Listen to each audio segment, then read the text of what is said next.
মেঘ, পাহাড় আর নীল আকাশের মাঝে হারিয়ে যেতে আজ আমরা চলে এসেছি বান্দরবান, যেখানে প্রতিটা বাঁকে বাঁকে রয়েছে নতুন নতুন দৃশ্য, নতুন নতুন একটা গল্প। Hello viewers, welcome to our channel. চলুন একসাথে আবিষ্কার করি পাহাড়ের এই শান্ত পৃথিবীটা। আমরা গিয়েছিলাম ঢাকা থেকে ইম্পেরিয়াল এক্সপ্রেসের মার্সিডিজ বেঞ্জ বাসে করে। বাসটি ছেড়েছিল একদম সঠিক অর্থাৎ 10টায় এবং যে পৌঁছেছিল একদম ভোর 6টায়। আমরা 6টায় নেমেছিলাম গোল্ডেন টেম্পলে এবং আমাদের রিসোর্টের নাম ছিল ক্লাউডি ইন রিসোর্ট। আমরা এই রিসোর্ট থেকে একেবারে ফুল প্যাকেজ বুক করেছিলাম, অর্থাৎ যার মধ্যে ইনক্লুডেড ছিল 3 বেলা খাবার, রুম এবং বান্দরবনের বিভিন্ন ট্যুরিস্ট স্পটগুলোয় যাতায়াতের জন্য সিএনজি ভাড়ার সম্পূর্ণটুকু। তো আমরা নামার পরে যখনই আমাদের এই ক্লাউডি ইন রিসোর্টে ঢুকে যাই, তখন যেটা দেখতে পাই যে খুবই সুন্দর একটা নয়নাভিরাম দৃশ্য, এবং এটা ছিল ওদের রিসেপশনটা। এবং এখান থেকেই পুরো ভালো একটা ভিউ পাওয়া যাচ্ছিল। গোল্ডেন টেম্পল থেকে শুরু করে সামনের সবুজ যে গ্রিনারি সবটুকুই এখান থেকে দেখা যাচ্ছিল।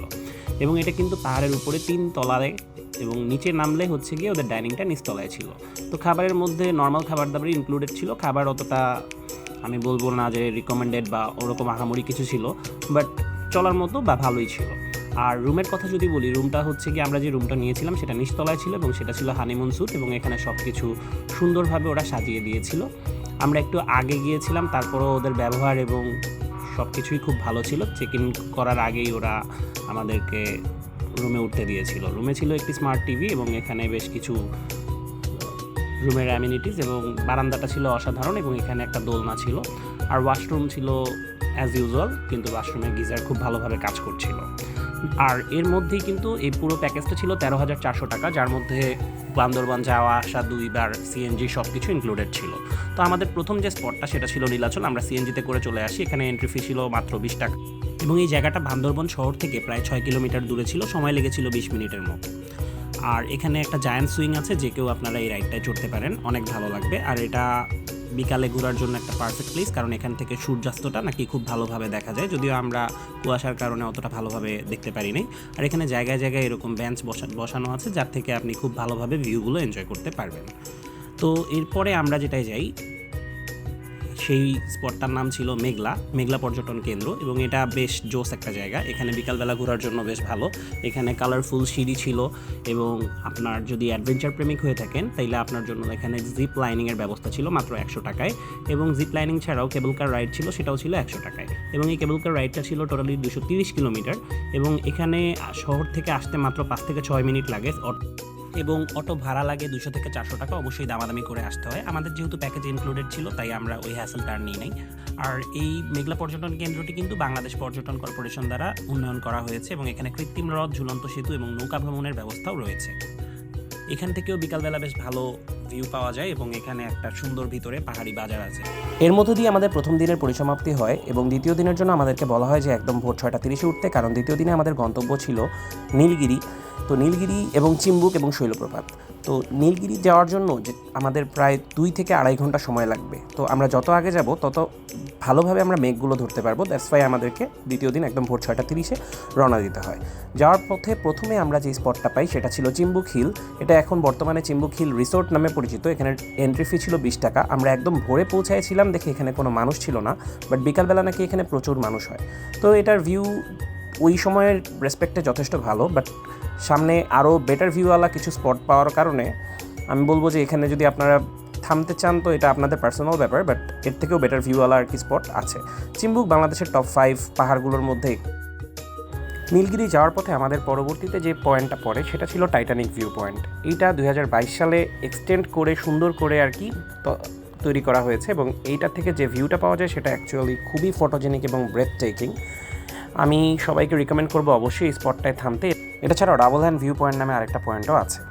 তো এরপরে আমরা চলে আসি আমাদের কাঙ্ক্ষিত ডেস্টিনেশন নীলগিরিতে, যেখানে এন্ট্রি ফি ছিল পার পারসন 100 টাকা এবং পার্কিং চার্জ ছিল 50 টাকা করে। এখানে মানে অসাধারণ, প্রতিটা জায়গায় আলাদা আলাদা ভিউ পয়েন্ট তৈরি করে রেখেছে, এবং ভিতরে আর্মিদের একটি উন্নত মানের রিসোর্ট আছে। এখানে যাওয়ার পরে আমাদের আফসোস হচ্ছিল কেন আমরা এই রিসোর্টটায় উঠি নাই। এখানে একটা হেলিপ্যাড আছে, সুন্দর ওয়াশরুম আছে, এবং জায়গায় জায়গায় খুবই সুন্দর সুন্দর বসার জায়গা আছে। নীলগিরি হচ্ছে গিয়ে আমার মনে হয় বান্দরবানে যারা গভীরে যেতে চান না তাদের জন্য একটা মাস্ট প্লেস, এখানে অবশ্যই সবাই যায়। তো এখানে যত সকালে একদিকে আপনি যাবেন তত ভালো ভিউ পাবেন, কারণ সকালবেলা মেঘগুলো এখানে আটকা পড়ে যায় শীতকালে, তখন হচ্ছে গিয়ে মেঘগুলো জমে থাকে এবং আপনার দেখতে ভিউগুলো খুবই ভালো আসে। দ্যাটস ওয়াই সকালের দিকে যাওয়ার চেষ্টা করবেন আপনারা। এখানে যদি চাঁদের গাড়িতে করে যান তাহলে বেশি মজা পাবেন, যাওয়ার রাস্তাটাতেও তখন অনেক ভালো এনজয় করতে পারবেন। আর সিএনজিতে গেলেও খুব একটা খারাপ লাগবে বলে মনে হয় না। এখানে আকাশটা মারাত্মক ক্লিয়ার এবং চারদিকে পাহাড়ের যে ভিউটা সেটা সুবহানাল্লাহ, বাংলাদেশে আসলে পাহাড়ের এত সুন্দর ভিউ খুব কম জায়গাতেই আছে। আমাদের তোলা কিছু ছবি এখানে দিয়ে দিলাম বোঝানোর জন্য। তো এর মধ্য দিয়ে আমরা নীলগিরি শেষ করে ফেলি। নীলগিরি দেখা শেষ করে আমরা চলে যাই রাঙামাটির উদ্দেশ্যে, এবং বান্দরবনের যে বাস স্ট্যান্ড সেখান থেকে রাঙামাটির বাস ছাড়ে কেবল 2টার সময়, একটা হলো ভোর 7টায় এবং আরেকটা হলো দুপুর 2টায়। তো দুপুর 2টার যে বাসটা সেটা 120 টাকা পার পার্সন ভাড়ায় আমাদেরকে রাঙামাটি নিসর্গ পড হাউসের ঠিক সামনেই নামিয়ে দিবে বললেও আমাদেরকে নামিয়ে দিয়েছিল অন্য লিচু বাগান নামের একটা স্পট, এবং এই লিচু বাগান থেকে আমাদেরকে আবার সিএনজিতে করে নিসর্গ পড হাউস পর্যন্ত যেতে পার পার্সন 40 টাকা অটো ভাড়া লেগেছিল। তো এরপরের যে আমাদের ভিডিওর পরবর্তী অংশতে আমরা কাপ্তাইয়ের সম্পূর্ণ এক্সপিরিয়েন্স বর্ণনা করতেছি। কাপ্তাইয়ে আমরা ছিলাম হলো নিসর্গ পড হাউসে। এখানে 2 রকমের পড হাউসে আপনি থাকতে পারবেন, ইকোনমিক এবং প্রিমিয়াম। ইকোনমিকে আপনি 5,000 টাকায় 2 জন একটা রুম পাবেন, আর প্রিমিয়ামে যেটা হচ্ছে 7,000। প্রিমিয়াম এবং ইকোনমির মধ্যে পার্থক্য হলো প্রিমিয়ামে আপনাকে এসি এবং গিজারের ফ্যাসিলিটিসটা পাবেন। এটা ছাড়াও সাইজ এবং শেপ এবং প্রাইভেসির একটা আলাদা পার্থক্য দেখা যায়। এই যে এখানে যেটা দেখানো হচ্ছে সেটা হচ্ছে প্রিমিয়ামের জোনটুকু। প্রিমিয়াম জোনটা বেশ বড় বড় এখানের ট্রাইঅ্যাঙ্গুলার হাউসগুলো, আর নিচের দিকে আরেকটা অভ্যর্থনা যেটা ক্রস করার পরে হচ্ছে গিয়ে ইকোনমিক জোনটা পাওয়া যায়। এবং এই ইকোনমিক জোনের সাথেই কিন্তু আপনারা কাপ্তাই লেকের সুন্দর একটা ভিউওয়ালা দৃশ্য পাবেন। এবং এখানে দোলনা, হ্যামক, মাচা এবং ক্যাম্পিংয়েরও ব্যবস্থা আছে। আপনারা যদি চান তাহলে প্রাইভেটলি এখানে রাত্রেবেলা বারবিকিউ করতে পারবেন। রাত্রেবেলা এখানে লাইট জ্বালানোর পরে যে সুন্দর ভিউটা আসে সেখানে বেশ ফটোজেনিক, এবং আপনারা সুন্দর সুন্দর ছবি তুলতে পারবেন বলে একদম নিশ্চিত। ওদের এই 5,000 টাকার প্যাকেজে 3 বেলা খাবার এবং কায়াকিং সব কিছু ইনক্লুডেড ছিল। এছাড়াও এখানে ওদের আরও কিছু প্যাকেজ আছে। ওদের ফেসবুক পেজ বা হোয়াটসঅ্যাপে নক দিলে আপনি সেগুলো সম্পর্কে জানতে পারবেন। ফ্রেন্ডস নিয়ে আসার জন্য এটা একটা পারফেক্ট প্লেস বলবো আমি। এবং সকালবেলা যখন আমরা উঠেছি পরদিন তখন এরকম একটা ভিউ দেখতে পাই, অনেকটা বাইরের কোনো কান্ট্রির মতো দেখতে কিছুটা। এবং এইখানে আপনি কায়াকিং করতে পারবেন বিকালবেলা, আর সকালবেলা তেমন কোনো অ্যাক্টিভিটিস আসলে ছিল না। দ্যাটস ওয়াই আমরা ভাবতেছিলাম যে কী করা যায়, সেজন্য আমাদের এরকম একটা বার্ড এভিয়ারি রাঙ্গুনিয়া কাছাকাছি ছিল, সেখানে পাখির একটা সুন্দর পেট এভিয়ারি করেছে। তো সেখানে আমরা বার্ডের এভিয়ারিতে যখন যাই তখন বিভিন্ন রকমের বিদেশি পাখি দেখতে পাই। ম্যাকাও ছিল, প্যারট ছিল, আফ্রিকান গ্রে প্যারট ছিল, তারপরে আরও অনেক রকমের কাকাতুয়া ছিল, লরিকেট ছিল।